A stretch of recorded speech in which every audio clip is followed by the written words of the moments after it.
মরণের সময় দেখে থাকবেন, ঠিক মরণের আগ মুহূর্তে বান্দা কি জানি একদিকে তাকায়া দেখতে থাকে, থাকে কিনা এই সময় ছেলে ডাকে আম্মা আম্মা করে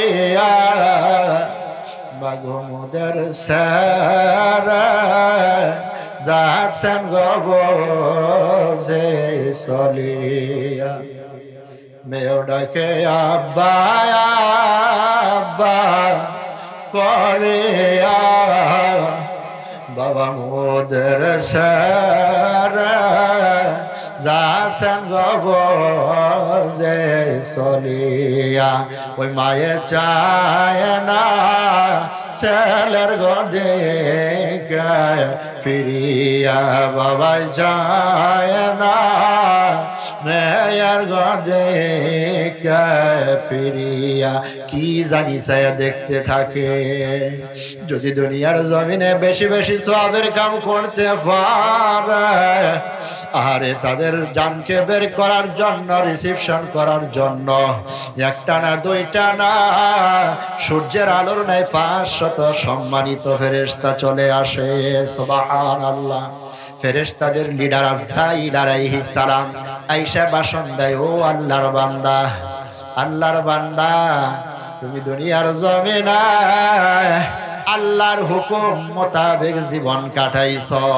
সুবহানাল্লাহ। তোমার উপর আল্লাহ খুশি, তোমার উপর খুশি হইয়া আল্লাহ তাআলা তোমার জন্য জান্নাতের সুসংবাদ আমাদের মাধ্যমে পাঠাইয়া দিয়েছেন। সুবহানাল্লাহ।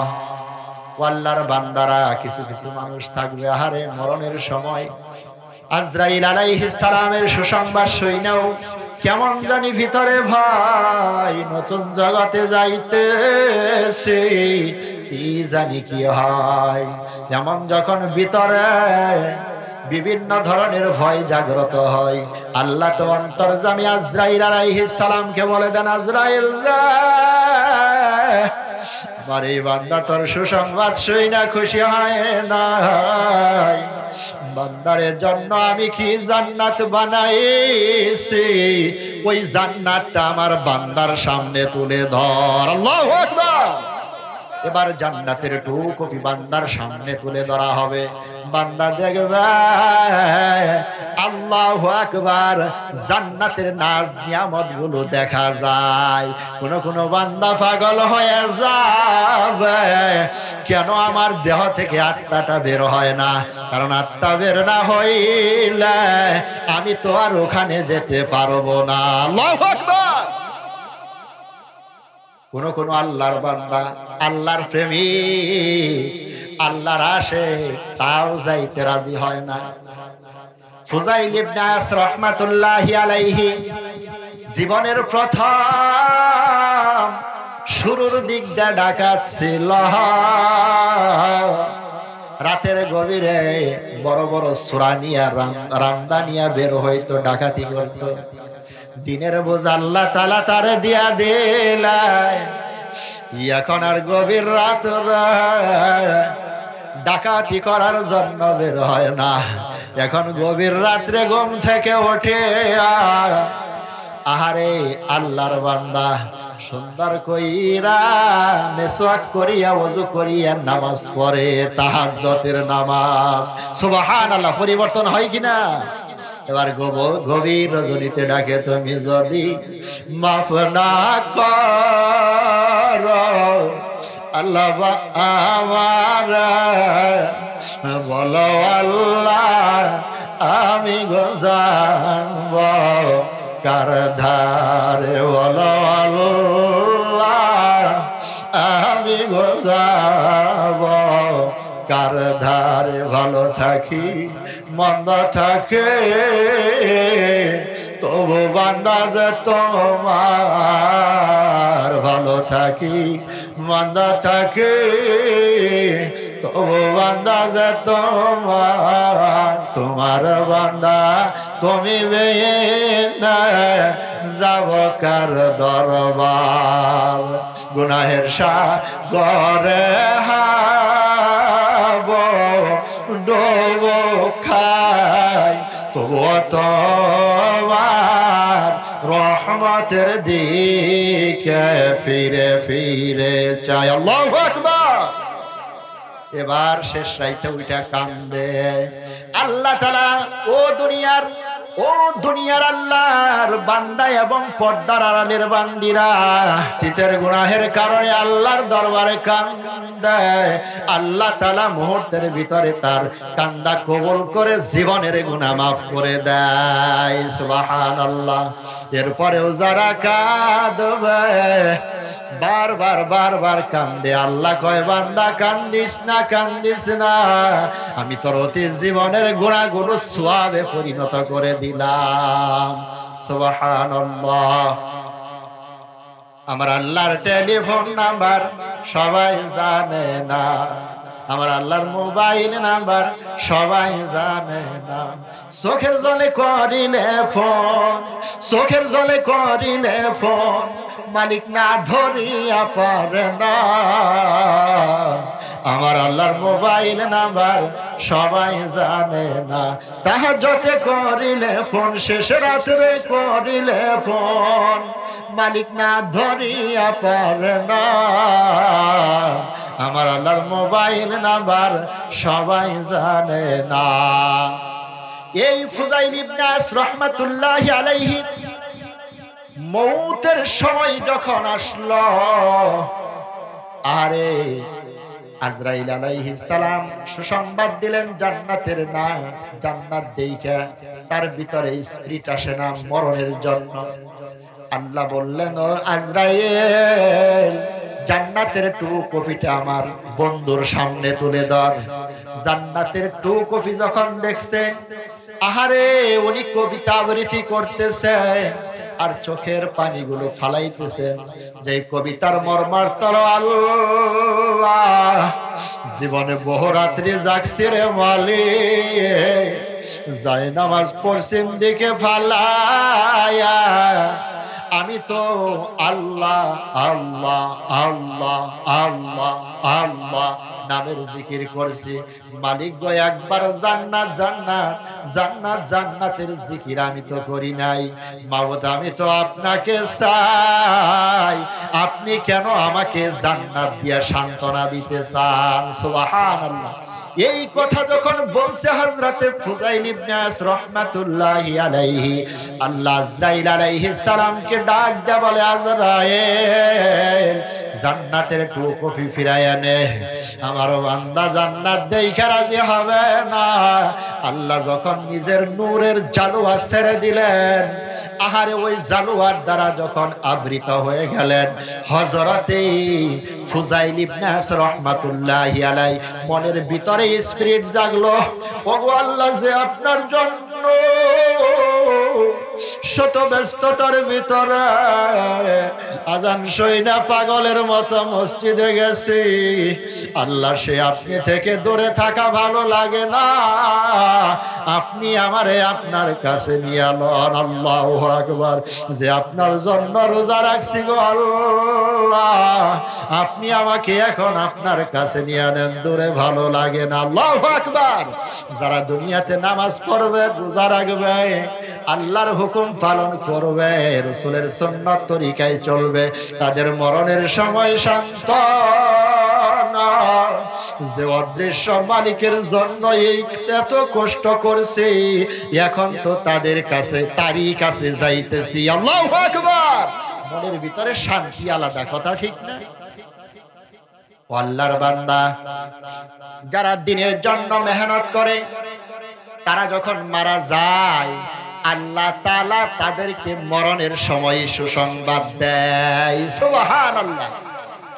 এই যে আপনারা বয়ান শুনতেছেন, সাহাবায়ে কেরাম যখন নবীর যুগে বয়ান শুনতেন, আহারে তারা এমন ভাবে বৈশা বয়ান শুনতেন, মনে হয় কোনো একটা পাখি তাদের উপর বসে পড়বে, টের পাবে না মানুষ না গাছ, এত পতন নীরবতা। একদিন নবীজি সাল্লাল্লাহু আলাইহি ওয়াসাল্লাম জান্নাতের বয়ান করতেছেন, জান্নাতের বয়ান। এক সাহাবী দাঁড়াইছে, একদম বিদঘুটে কালো, আহারে ঠোঁট গুলা বড় বড়, নাকের সেন্টার ঠিক নাই, একদম বিদগুটে কালো। এই সাহাবী দাঁড়াইয়া বলতেছে, নবীজি আপনি বলছেন এত সুন্দর হবে জান্নাত, তত সুন্দর। নবী গো আপনি একটু আমার চেহারার দিকে তাকায়া দেখো। সহজেই কোনো মানুষ তার সামনে আমারে বসতে দেয় না, কারণ আমার চেহারাটা ভালো না, অনেকেই ভয়ও পায়। নবী গো আমি আমল যদি ভালো করে আমার মতো বৎসর বিদগুটে সাহাবীকে আল্লাহ কি জান্নাত দিবে। আল্লাহু আকবার। নবীজি বললেন তুমি মুসলমান হইছ, আমল করো, আল্লাহ তোমার জন্য জান্নাত রাইখা দিছে। সুবহানাল্লাহ। এবার যুবক সাদ সালামি রাদিয়াল্লাহু তাআলা আনহু বলতেছেন, ওগো আল্লাহর রাসূল মনে কিছু নিয়েন না, আমি একটু মনের ব্যথা আপনার কাছে বলতে চাই। সেই মনের ব্যথাটা হলো গো নবী, এই যে আমার তো এখন বিবাহের বয়স হয়েছে, আমি বিবাহের বয়সে উপনীত হয়েছি। এই যে আপনার সাহাবীরা আপনার সামনে বসা, অনেক সাহাবীদের মেয়ে আছে, প্রস্তাব আমি দিছি, আমি ঘরে আমার চেহারা বিদগুটে, একটা সাহাবীও তার মেয়েকে আমার কাছে বিবাহ দিতে চায় না। আমার প্রশ্ন হলো, যদি আল্লাহ আমারে জান্নাত দেয় বোঝা যায় আমার দাম আছে, কিন্তু আপনার সাহাবীরা কেন আমারে দাম দেয় না? ও আল্লাহর বান্দারা, একটা মাসলা শুনি, মাসলা। ওয়াজ নসিহতের মাঝখানে দুই একটা মাসলা জানা ভালো, গুরুত্বপূর্ণ মাসলা। ছেলে কখন বিবাহ করাবো, ছেলে কখন, একজন মানুষের উপর কখন বিবাহ করা ফরজ হয়। বিবাহ করার জন্য দুইটা জিনিস জরুরি, একটা হলো আর্থিক সক্ষমতা। কি সক্ষমতা? বিবাহ করলে টাকা পয়সার দরকার আছে না নাই? না আরেকজনের উপরে ভর করে বিয়ে করা যায় না। আর্থিক সক্ষমতা এটা বিবাহের জন্য জরুরি। দুই নাম্বার হলো শারীরিক সক্ষমতা। কি সক্ষমতা? ও আল্লাহর বান্দারা, আর্থিক সক্ষমতা আছে, শারীরিক সক্ষমতা এমন পর্যায়ে আছে, যদি বিবাহ না করায় যে কোনো মুহূর্তে গুনার কাজে লিপ্ত হবে, জিনার কাজে লিপ্ত হবে। আর্থিক সক্ষমতা আছে, বিবাহের শারীরিক সক্ষমতাটা এমন এক পর্যায়ে, যদি বিবাহ না করানো হয় যে কোনো অকারেন্স করে ফেলতে পারে, জিনার মধ্যে লিপ্ত হয়ে যেতে পারে। যখন এই পরিস্থিতির মধ্যে যাবে তখন তার উপর বিবাহ করা ফরজ, তার উপর বিবাহ করা ফরজ। আর্থিক সক্ষমতা আছে কিন্তু শারীরিক সক্ষমতা এতটা ঝুঁকিপূর্ণ না যে বিবাহ না করাইলে জিনার মধ্যে লিপ্ত হবে, বিষয়টা এমন না। বরং নিজেকে কন্ট্রোল করতে পারে, কন্ট্রোলিং যোগ্যতা আছে, আর্থিক সক্ষমতা আছে, শারীরিক সক্ষমতা সাধারণ। বিবাহ না করাইলেও কোনো ধরনের গুনার মধ্যে লিপ্ত হওয়ার সম্ভাবনা নাই। এমন পরিস্থিতিতে বিবাহ করা সুন্নত, বিবাহ করা সুন্নত। আর যার মধ্যে শারীরিক সক্ষমতা নাই, আর্থিক সক্ষমতাও নাই, তার উপর বিবাহ করা হারাম, বিবাহ করা হারাম। শারীরিক সক্ষমতা আছে, এই জায়গাটুকুই দরকার। শারীরিক সক্ষমতা আছে এবং এটা সিরিয়াস পর্যায়ে আছে। বিবাহ না করাইলে যে কোনো সময় নাফরমানির মধ্যে লিপ্ত হতে পারে, কিন্তু সমস্যা হলো আর্থিক সক্ষমতা নাই। এর জন্য হাদিসের মধ্যে আসছে, এই ছেলে, এই যুবক যেন রোজা রাখে ততদিন পর্যন্ত যতদিন পর্যন্ত আর্থিক দিকটা, মালি দিকটা শক্তিশালী না হয়, ততদিন পর্যন্ত রোজা রাখার মাধ্যমে সে যেন নিজেকে কন্ট্রোল করে। যা হোক, সাহাবী বললেন, নবী গো আমার চেহারা বিদগুঠে, আমি কালো, আমি গরিব, এই জন্য একটা মেয়ে কেউ আমারে দেয় না। নবী বললেন, সাহাবী সাদ সালামি, তুমি এই মুহূর্তে আমেরের বাড়িতে চলে যাও। ওই আমেরের একটা মেয়ে আছে, সারা মদিনার সমস্ত মহিলারা তাকে হুরে মদিনা বলে ডাকে। সুবহানাল্লাহ, কি বলে ডাকে? হুরে মদিনা, বিশ্ব সুন্দরী। তুমি যাও আমেরের বাড়িতে, যাই আমি নবীর সালাম কও, বলো আমি তোমারে পাঠাইছি, নবীর পক্ষ থেকে আসছি, তার মেয়েকে তোমার কাছে বিবাহ দেওয়ার জন্য বলো। সুবহানাল্লাহ। সালামি রাদিয়াল্লাহু তাআলা আনহু নবীজির দরবার থেকে উঠলেন, মনের ভিতরে ভয়, নরমাল ফ্যামিলির একটা মেয়ে আমারে দেয় না, নবী আমারে পাঠাইছে মদিনার মধ্যে বিশ্ব সুন্দরী বিবাহ করার জন্য। জানি না এতদিন বিবাহের প্রস্তাব দিছি, গ্রহণ করে নাই, এটাই ভালো ছিল। আজকে প্রস্তাব দিয়া নিমের খাই। গেছে বাড়ি পর্যন্ত, যাওয়ার পর গেটের মধ্যে নক করছে দারওয়ান, গেটটা খুইলা দেখি এক মারাত্মক সিরিয়াস চেহারা বিশিষ্ট যুবক। দেখাই তো ভয় পেয়ে গেছে, তুমি এখানে কে? কয় বাড়ির মালিককে, আমেরকে খুঁজছি।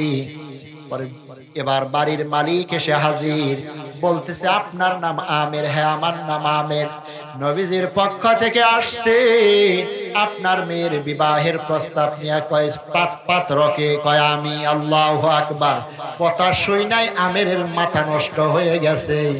আমার মেয়ে হলো বিশ্ব সুন্দরী, তার জন্য নাকি এই রকম, তাকে নাকি আমি এই ধরনের পাত্রের কাছে দিব? হতেই পারে না। যাও মিয়া, তোমার কাছে আমার মেয়ে দিব না, চেহারাটা নাই দেখো।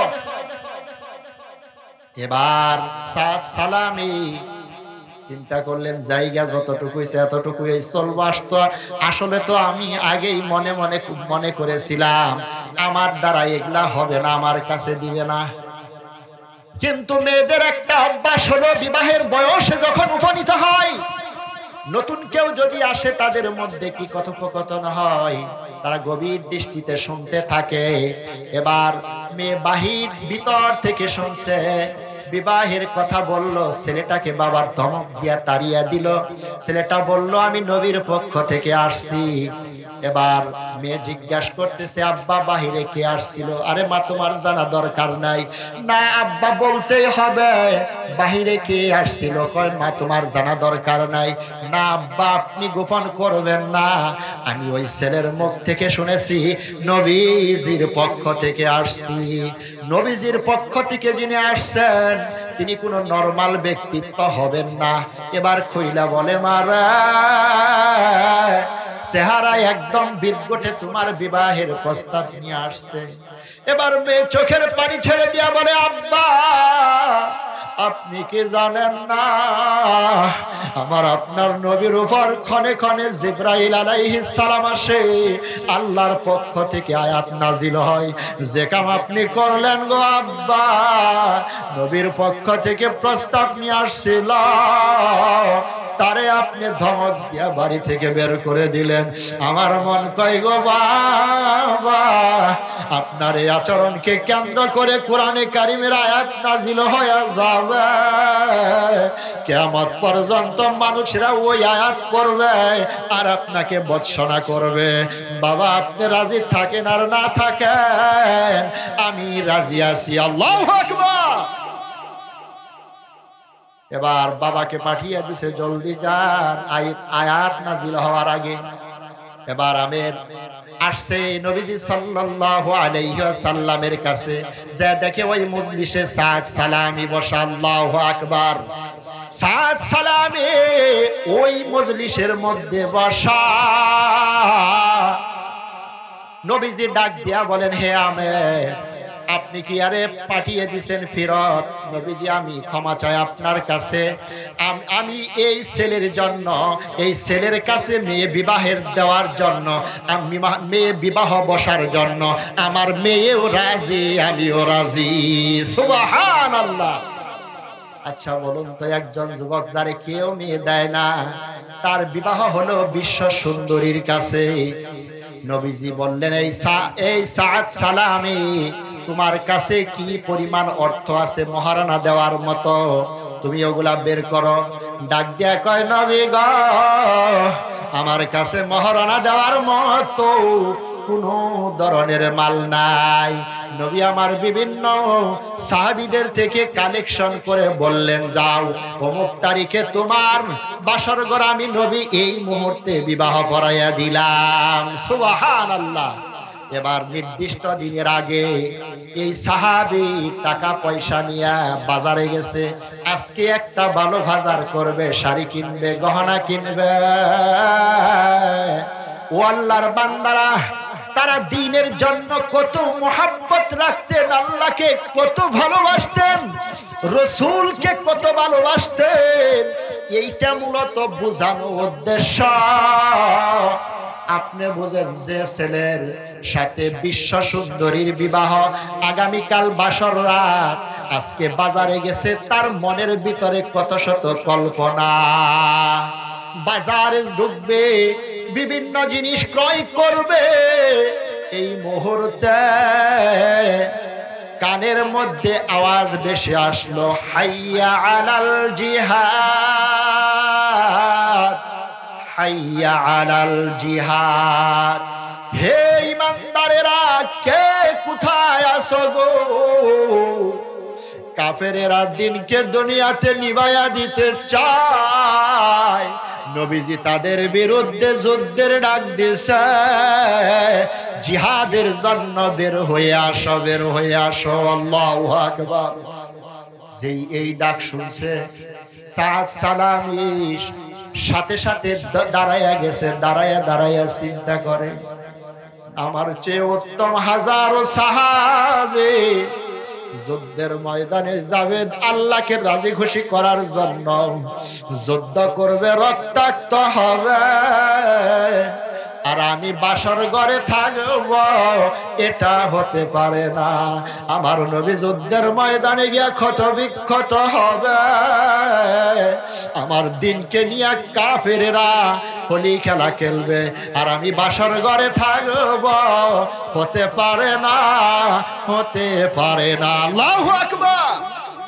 কত বড় আশা, বিসর্জন মুহূর্তের ভিতরে। কিসের জন্য? দ্বীনের জন্য, আল্লাহকে রাজি খুশি করার জন্য। এবার যে টাকা দিয়া গয়না গহনা কেনার দরকার ছিল, কথা ছিল, প্ল্যান ছিল, ওইগুলা দিয়া ঘোড়া কিনা, তলোয়ার কিনা, ঢাল কিনা শুরু করে দিলেন। সুবহানাল্লাহ। ঘোড়ার উপর আরোহণ করলেন, মাথা থেকে পাও পর্যন্ত কাপড় দিয়া পেঁচাইলেন, কারণ নবীজি নিজেই তার বাসর ঘরের তারিখ নির্ধারণ করে দিছে। যুদ্ধের ময়দানে যাওয়ার পর নবীজি যদি চেহারা দেখে চিনা ফালায়, যুদ্ধ করতে যাইতে দিবে না, এই আশঙ্কায় মাথা থেকে পাও পর্যন্ত ঢাইকা শুধু চোখ দুটো দেখা যায়। ঘোড়ার পৃষ্ঠে আরোহণ করে মুসলমানদের পক্ষে যুদ্ধে নেমে গেলেন। সুবহানাল্লাহ। বীর বিক্রমের সাথে তলোয়ার চালাইতে চালাইতে চালাইতে চালাইতে শত্রুদের ভিতরে ঢুকে গেলেন। বহু শত্রুকে দুনিয়ার জমিন থেকে কাফের বেঈমানকে বিদায় করে দিলেন।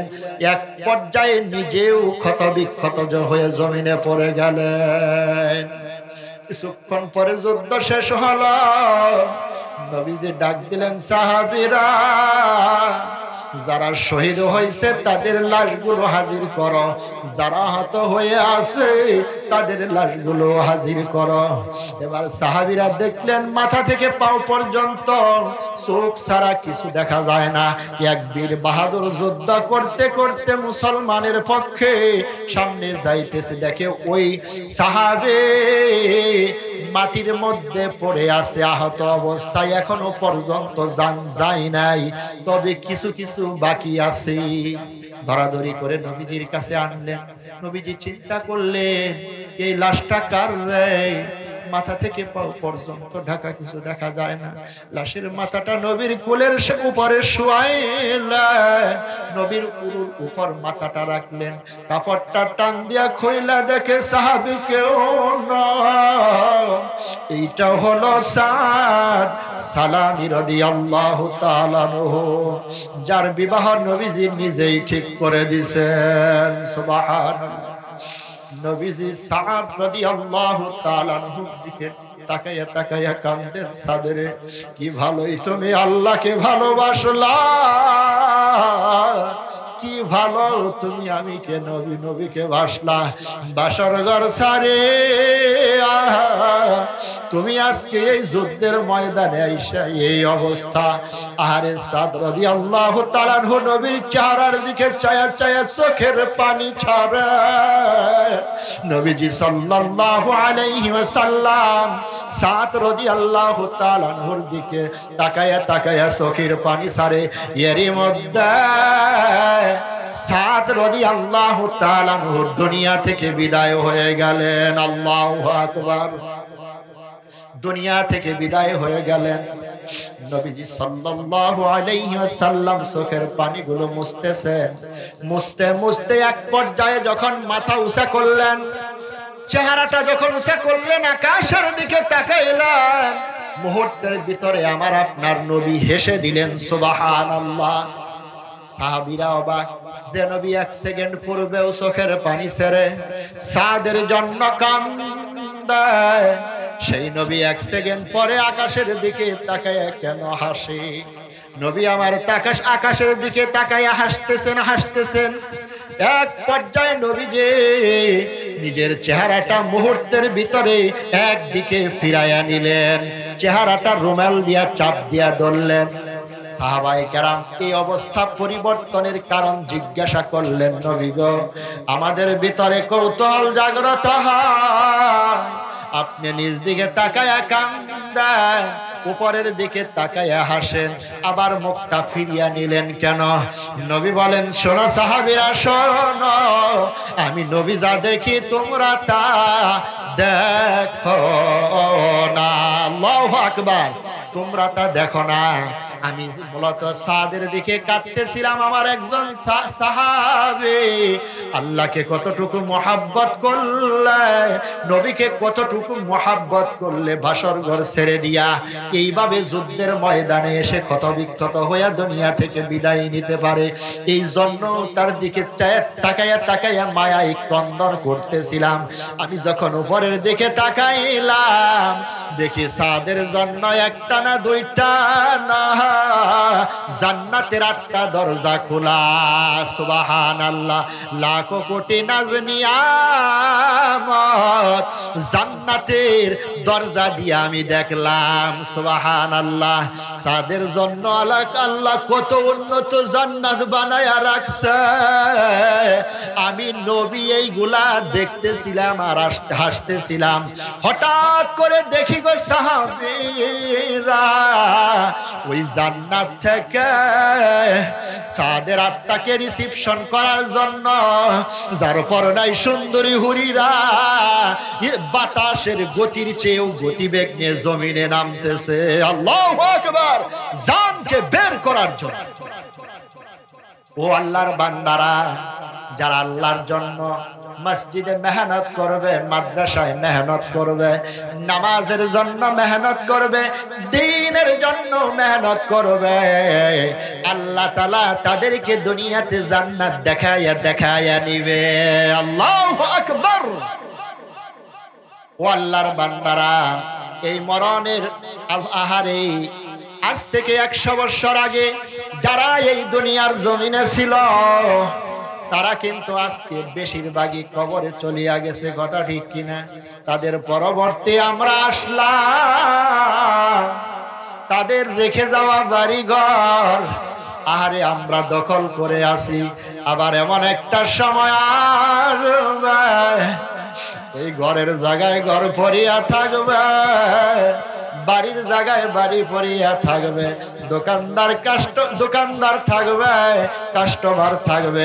আমি আর আপনি যে কবরে চলিয়া যাব, আমার আপনার কবরের খবর নেওয়ার জন্য কেউ থাকবে না। কথা ঠিক কিনা কারবা বরে কারবা গর কারবা কি যখন তোমার চলে গোজাবে প্রাণ পাখে যখন তোমার দাদি গেল চলিয়া কোন বানেশা রইলা রে মা ভুলিয়া কোন বায়াশায় রইলা রে মন ভুলিয়া। ও আল্লাহর বান্দারা, বিশ্ব মানচিত্রে একটা অনেকে আমরা মনে করছি এখনো বাবা আছে, এখনো দাদা আছে, নানা আছে, আমার মৌত বুঝি বহু পরে। ও আল্লাহর বান্দা, না না, এই ধারণা করা যাবে না। দুনিয়াতে বহু আল্লাহ দৃশ্য দেখায়, বাবা দাদার আগে ছেলে নাতি বিদায়। কথা ঠিক কিনা? অনেকে আবার আছে এই রকম সামনে নামাজ পড়বো, সামনে নামাজ ধরবো, আগামী বছর পড়বো, এরকম আমাদের একটু মনে রাখা লাগবে। দুনিয়ার জমিনে বহু যুবক ছিল, বহু মানুষ ছিল, এই নিয়ত ছিল সামনে নামাজ পড়বো, সামনে নামাজ ধরবো। আল্লাহর লেখন বোঝা যায় না, কিন্তু নামাজ ধরার আগে আল্লাহ দুনিয়া থেকে নিয়ে গেছে। কথা ঠিক কিনা? ঘুঘু পাখি গাছে বসে সারে আপন বলে হঠাৎ করে লেগে গেল শিকারীর গুলি। আমি আর আপনি প্রতিদিন আমার আপনার মতো কাজ করতে থাকব, হঠাৎ করে শিকারীর গুলি আজরাইল আলাইহিস সালামের গুলি আমার আপনার গায়ে লাগবে।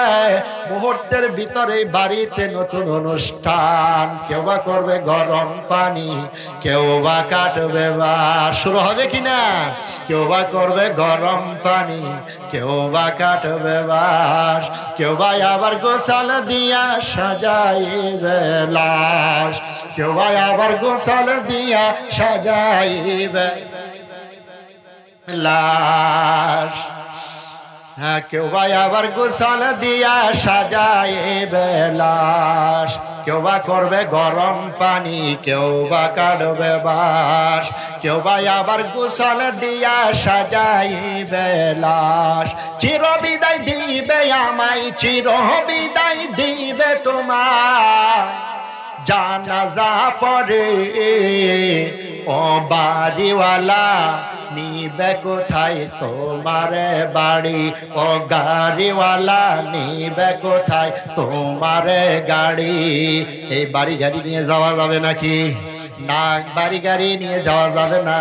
সঙ্গে যা যাবে তা হইল এই মাহফিলে আসার সওয়াব। কথা ঠিক কিনা? যত ভালো আমল করছে দুনিয়াতে, নেক আমল করছি, নেক আমলের সওয়াব যাবে। এই জন্য বেশি বেশি নেক আমল করা দরকার আছে না নাই? বিশ্ব মানচিত্রে একটা দেশ আছে, ওই দেশের নাম হলো ইরাক। নাম শুনছেন আপনারা? ইরাকের মধ্যে একটা এলাকা আছে, নাম হলো বসরা। নাম হলো বসরা। ওই বসরা নগরীতে একজন আল্লাহ পাকের বিশিষ্ট বুজুর্গ, বিশিষ্ট আলেম ছিলেন, হক্কানি বুজুর্গ, আল্লাহ ওয়ালা আলেম। নাম হলো হাসান বসরি রহমাতুল্লাহি আলাইহি। হযরতে হাসান বসরি রহমাতুল্লাহি আলাইহি যুগের ঘটনা। এক মহিলার একটা মাত্র মেয়ে, এই মেয়েকে নিয়ে বহু ছিল তার প্ল্যান, পরিকল্পনা। আহারে, একজন মা মেয়েকে যে কতটুকু মহাব্বত করে, কতটুকু ভালোবাসে, বুঝে ওই মাই যে মায়ের মেয়ে আছে। আল্লাহর কুদরত বোঝা যায় না। হঠাৎ করে আজরাইল আলাইহিস সালাম মায়ের আগে এই মেয়েকে 20-22 বছর বয়সে নিয়ে গেলেন। আহারে, যখন মায়ের আগে মেয়েকে দুনিয়ার জমিন থেকে আজরাইল আলাইহিস সালাম এসে নিয়ে গেলে, মা জড়াজড়ি গড়াগড়ি করে কান্দে। অতি আপনজন যারা আসে তাদের সাথে জড়াজড়ি করে কান্দে, আবার গড়াগড়ি কইরা কান্দে। হারে এমন একটা দিন আসবে যখন আপনার থেকে আত্মাটা বের হয়ে যাবে, আমার থেকেও আত্মাটা যখন বের হয়ে যাবে, আপনজনেরা জড়াজড়ি করে কাঁদবে, অপর দিক দিয়া সুবেরও কিন্তু বাঁশ কাটা শুরু হয়ে যাবে। একদল আবার ওই যে কবরে গোরস্থানে চলিয়া যাবে, কবর খনন শুরু হয়ে যাবে। আরেক দল কাফনের জন্ম যাবে, আরেক দল ওই মসজিদে খাটিয়ানার জন্য যাবে। কথা ঠিক কিনা? কান্নাকাটির ভিতর দিয়া শেষ বিদায়ের আয়োজন কিন্তু চলতে থাকবে। ওই মেয়ের বেলায় তাই হলো, আপনজনেরা জড়াজড়ি গড়াগড়ি করে কান্দা, অপর দিক দিয়া সব কিছু রেডি হয়ে গেল। নিয়ম অনুযায়ী তাকে গোসল করাইয়া 5টা টুকরা কাপড় দিয়া পেঁচায়া জানাজা কমপ্লিট করে ওই কবরে রাখলো। আহারে কবরে রাখার পর সমস্ত মানুষগুলো দাফন করে যার যার ঘরে ফিরে গেল। আহারে যার যার বিছানায় শুয়ে পড়ল রাতের গভীরে। মা আহারে তার মা ওই বিছানার মধ্যে শুয়ে ঘুম নাই। মনের ভিতরে বারবার একটা হাদিস খালি ঘুরপাক খায়, আল কবরু রাউযাতুম মির রিয়াদিল জান্নাহ আও হুফরাতুম মিন হুফারিন নার। মা ওই বিছানার মধ্যে গিয়া চিন্তা করে, মরণের পর কারো কারো কবর জান্নাতের বাগান হয়ে যাবে, আবার কারো কারো কবরটা জাহান্নামের গর্ত হয়ে যাবে। আমি মা কেমনে কইরা বিছানায় শুইব? আমি তো জানি না আমার মেয়ে কি জান্নাতের বাগানে আছে না জাহান্নামের গর্তে আছে। আরে মায়ের চিন্তা কত গভীর। কথা ঠিক কিনা? আহারে একজন মা বাবা তার সন্তানের জন্য যত গভীর চিন্তার মধ্যে ডুব দেয়, অন্যরা কিন্তু তা দেয় না। এরপরেও এক শ্রেণীর কপাল পোড়া সন্তান আছে, ওই মারে ওই বাবারে আঘাত দেয়। আছে না নাই? ও আমার যুবক ভাইয়েরা, আজকে মা বাবা দুর্বল হয়ে গেছে, এই জন্য যদি আঘাত দাও রে ভাই, মনে রাখা লাগবে মা বাবার অন্তরের সাথে আল্লাহ পাকের আরশে আজিমের কানেকশন আছে। সুবহানাল্লাহ। যদি কোন সন্তান মা বাবারে আঘাত দেয়, ওইটা মা বাবার অন্তরের ভিতরে থাকে না, ওইটা মা বাবার অন্তর থেকে ডাইরেক্ট আল্লাহর আরশে আজিমে চলে যায়। নবী বলেন, মা যদি তোমার মা বাবা তোমার উপর রাজি হয়, সঙ্গে সঙ্গে আল্লাহ তোমার উপর খুশি হয়ে যায়। সুবহানাল্লাহ। তোমার মা বাবা যদি তোমার উপর বেজার হয়, তুমি বুঝবা তোমার আল্লাহ ও তোমার উপর বেজার। হযরতে নবী মুসা আলাইহিস সালাম নাম শুনছি আমরা। মুসা আলাইহিস সালাম এমন একজন নবী ছিলেন, সরাসরি আল্লাহর সাথে কথা বলতেন। কার সাথে কথা বলতেন? আল্লাহর সাথে কথা বলতেন। তুর পাহাড়ে গিয়া একদিন আল্লাহর সাথে কথা বলতেছেন, আল্লাহ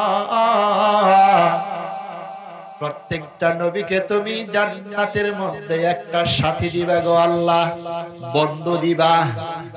তোমার কাছে জানতে চাই রে মালিক, জান্নাতের মধ্যে আমার যে একটা বন্ধু দিবা, দুনিয়াতে তার বাড়ি কোথায়, তার সাথে একটু দেখা করতে চাই। সুবহানাল্লাহ।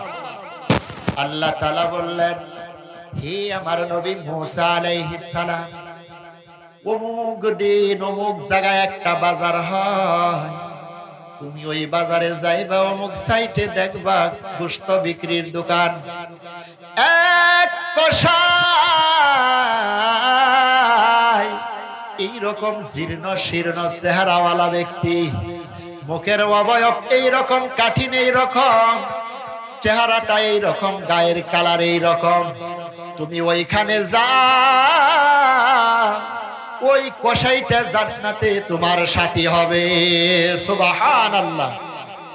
আল্লাহর বান্দারা মুসা আলাইহিস সালাম তুর পাহাড় থেকে নেমে আসলেন। কল্পনা চিন্তা করেন, আমি হলাম জামানার নবী মুসা, আর আমার মত নবীর সাথী হবে জান্নাতের ভিতরে একটা কসাই। কেমনে সম্ভব? ওই কসাই কি আমল করে আমার একটু জানা লাগবে। আল্লাহু আকবার। ওই দিন বাজারে গেছে, অমুক বাজারে, বাজারে যায় দেখায় তোর পাহাড়ে আল্লাহ তাআলা যে বৈশিষ্ট্য বলছে, ওই বৈশিষ্ট্য দ্বারে এক আল্লাহর বান্দা গোশত বিক্রি করতেছে। সুবহানাল্লাহ। দূরে থেকে লম্বা টাইম তাকায়া তাকায়া দেখে এই লোকটা, এই কসাই জান্নাতে আমার সাথী হবে। সুবহানাল্লাহ। আমি একটু ওর কাছে যাব, গিয়া আজকে ওর বাড়িতে মেহমান হব। কি আমলের কারণে? আমার মতো একজন নবীর সাথে ওর মতো কসাই থাকবে, ওই আমলটা জানবো। সুবহানাল্লাহ। এবার সারাদিন গোশত বিক্রির পর কিছু গোশত পোটলার মধ্যে রেখে দিয়েছে, এগুলা ভরতেছে, সব কিছু গুছায়া কান্দে নিবে। এই সময় গিয়া মুসা আলাইহিস সালাম বলতেছে, হে আল্লাহর বান্দা, আমি আপনার বাড়িতে একটু আজকে মেহমান হতে চাই, আপনি কি আমাকে মেহমান হিসাবে দিবেন? বললেন, ঠিক আছে, চলেন, আমি আপনাকে মেহমান হিসাবে নিলাম। এবার মুসা আলাইহিস সালাম কসাইয়ের সাথে সাথে যায়। এবার বাড়িতে গিয়া কসাই ওই গোশতগুলো চিকন চিকন চিকন চিকন করে কাটে। মুসা আলাইহিস সালাম দেখে দূরে থেকে। এক পর্যায়ে চিকন চিকন গোশতগুলো চুলায় নিয়া সুন্দর করে দীর্ঘ টাইম জাল করলো, ভুনা করলো। গোশতগুলো নামানোর পর আবার বেশ টাইম ওটাকে জোরানোর জন্য, ঠান্ডা করার জন্য দিল। হালকা হালকা ঠান্ডা, হালকা হালকা গরম। এমন যখন হয়ে গেল, ওই গোশত ভুনা করা গোশতগুলো নিয়ে কসাই ঘরের ভিতরে ঢুকলো। মুসা আলাইহিস সালামও ঢুকলেন। যা দেখেন, ওই যে ঝুলনার উপরে যে তার মা ছিল, আহারে একদম শুকনা বৃদ্ধা, ওই মাটাকে ঝুলনা থেকে নামাইয়া কুলের মধ্যে নিল। কুলের মধ্যে নিয়া একজন বাচ্চা যখন ছোট থাকে, ছোট বাচ্চাকে তার মা কুলের মধ্যে নিয়ে যেই রকম ভাবে সুজি কুলা খাওয়ায়, ঠিক ওই রকম ভাবে সন্তান বৃদ্ধা মা, আহারে ওই বৃদ্ধা মাকে কুলের মধ্যে নিয়া ভুনা করা গোশতগুলো মায়ের মুখে তুলে দেয়। মা খায়। গোশতগুলো খাওয়া যখন শেষ হয়ে গেল, মা দুইটা হাত উপরের দিকে তুইলা, ঠোঁট দুইটা নাড়ায়া নাড়ায়া কি জানি কয়। মুসা আলাইহিস সালাম শব্দগুলা বুঝলেন না। ডাক দিয়া বললেন, ভাই রে, এই বৃদ্ধা মহিলা তোমার কি হয়? বলল, ইনি আমার মা। তুমি গোশত খাওয়াইলা, খাওয়ার পর হাত তুইলা কি কয় রে? আমি তো বুঝলাম না। কয়, আমার মা হাত তুইলা যা কয় এইগুলা আমি কারো কাছে বলি না। যদি মানুষের কাছে বলে, মানুষ আমারে পাগল বলবে। মুসা আলাইহিস সালাম বললেন, না ভাই, তোমাকে বলতেই হবে। তোমার মা হাত দুইটা তুইলা কি কয়? এবার কসাই বলে, ও আমার বাড়ির মেহমান, আমার মা এইভাবে প্রত্যেক দিন আমি খাওয়াই। খাওয়ানোর পর আমার মা দুইটা হাত আল্লাহর কাছে তুলে দিয়া আল্লাহর কাছে দোয়া করে, আল্লাহ যে পোলারে আমি কুলে ছোটবেলায় নিয়া বিভিন্ন সময় বিভিন্ন জিনিসগুলা খাওয়াইছি, ছেলে আমার দুর্বল থাকার কারণে, শিশু ছোট থাকার কারণে আজকে আমি বৃদ্ধ হয়ে গেছি গো আল্লাহ, আমি মা দুর্বল হয়ে গেছি। ওই আমার ছেলে আমার এইভাবে প্রতিদিন কষ্ট করে আমার জন্য গোশত আনে পাক করে আমার এই কুলের মধ্যে নিয়ে খাওয়াই, আমার গায়ে শক্তি নাই গো আল্লাহ, আমার ছেলেরে আমি আদর করবো, তারে আমার নিজ হাত দিয়ে বানিয়ে কিছু খাওয়াবো, এই ক্ষমতা আমার নাই। তবে তোমার কাছে দোয়া করে দিলাম রে মালিক, তুমি জামানার নবী মুসারে যেই জান্নাত দেবা আমার ছেলেটারে ওই জান্নাত তুমি দিয়া দিও। আল্লাহু আকবার। এবার যখন এই কথা বলছে আমার মা এইটা বলে, মুসা আলাইহিস সালাম গিয়া কসাইয়ের জড়িয়া ধরছে, ভাই রে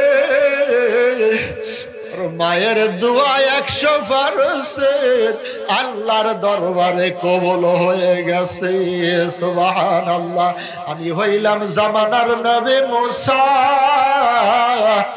আমি হইলাম জামানার নবী মুসা, আল্লাহ আমারে কইছে জান্নাতের ভিতরে তুমি আমার সাথী হইবা।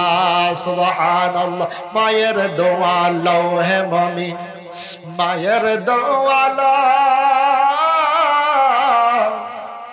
বিপদে পড়বে না, তুমি যখন যেথায় যাও বিপদে পড়বে না, তুমি যখন যেথায় যাও বাবার দোয়ালা হে মমি, বাবার দোয়ালা বিপদে পড়বে না, তুমি যখন যেথায় যাও। ও আল্লাহর বান্দারা, যে ছেলে এবং মেয়ের উপর সন্তানাদির উপর মা বাবার দোয়া থাকে, আল্লাহ তাআলার কুদরত, আল্লাহ তাআলার শক্তি তার পক্ষে হয়ে যায়। মহা বিপদের মধ্যে আল্লাহ তাআলা তার আপন কুদরতি হাত দিয়া মা বাবার দোয়া প্রাপ্ত সন্তানকে বাঁচাইয়া দেয়। সুবহানাল্লাহ। পক্ষান্তরে যাদের উপর মা বাবার বদদুয়া আছে, এক বিপদ থেকে উদ্ধার হওয়ার আগে আরেক বিপদে পড়া যায়, জীবনের কোনো বরকত থাকে না, জীবনে কোনো শান্তি থাকে না। এই জন্য আমরা আমাদের ভবিষ্যতে শান্তির লক্ষ্যে মা বাবার খেদমত করতে রাজি আছি ইনশাআল্লাহ। আল্লাহ পাক আমাদেরকে তৌফিক দান করুন, সকলেই বলি আমিন।